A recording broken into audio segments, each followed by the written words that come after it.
नमस्ते सबैजनालाई फेरि मेरो एउटा मिनी ब्लगमा स्वागत छ तपाईहरुलाई र आज चाहिँ कोही फनी भिडियो आउनेको छैन हैन आज चाहिँ अलिक दुःखको भिडियो आएको छ किनकि हाम्रो बाजे खसेको आज 11 दिन भयो र 11 दिनको आज दुःखको काम छ र त्यहाँ हामी जानु लाग्यौं म यहाँ मेरो एउटा भतिजा छोरा छ र हामी दुई जना चाहिँ जान्दै छौं मान्छे जन्मेपछि मर्नै पर्दो रहेछ हैन अब यो त उखाने हो पहिल्यैदेखिको र सबैलाई पनि थाहा छ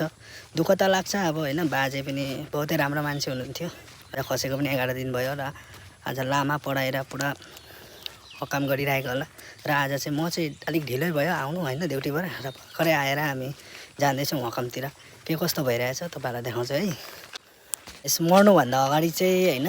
सबैभन्दा राम्रो काम गर्नुहोस् हैन मरेर जाँदाखेरि आरामसे मरेर जानु पाऊँ हैन दुःख कस्तो नगरी हैन आरामसे मर्नु पाऊँ र यति नै भन्छु पाप काम चाहिँ नगर्नु है गाइस पाप काम गरेर चाहिँ साह्रै दुःख लाग्छ है अब यस्तै हो जिन्दगी भनेको हैन चलेर जानुपर्छ त्यही लागि पाप काम नगर्नु हमेशा सत्यको साथमा हिँड्नु है फाइनली हामी हकाम घर चाहिँ आइपुगेछौँ यतातिर हेर्न सक्नुहुन्छ यता चाहिँ हकाम भइरहेको छ है यता हेर्न सक्नुहुन्छ यो चाहिँ हाम्रो बाजे खस्नु भएको हैन आजको दिनमा यहाँ हेर्न सक्नु भइरहेको छ हाम्रो बाजेको फोटो छ सक्नुहुन्छ यो मरेपछि लामाहरुको चाहिँ यस्तो झण्डा गाड्छ दुईटा हैन तपाईले देख्नु भइरहेछ सक्नुहुन्छ लामाहरुको चाहिँ यसरी थुप्रै मान्छे भएको छ कति ठुलो बनाएको छ त्यहाँदेखि आज चाहिँ हेर्नु पाएन मैले है ढिलायो दिएहरू लामा बाजेहरू पनि बसिरहेछ आज त्यो हामीलाई अनि के छ त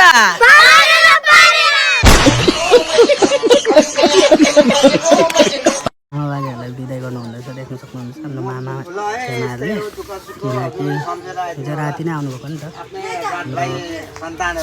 मामा बाजेहरू पूजा गर्नुभएको थियो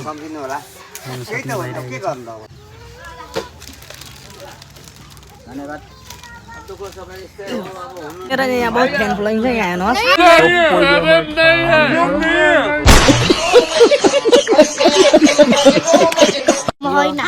यो अरे अनि तपाईँ होइन नि यहाँ हेर यहाँ मोर्छ अब मर्यो होइन मानव गाइस जबरजस्ती फ्यान मानेछ हेर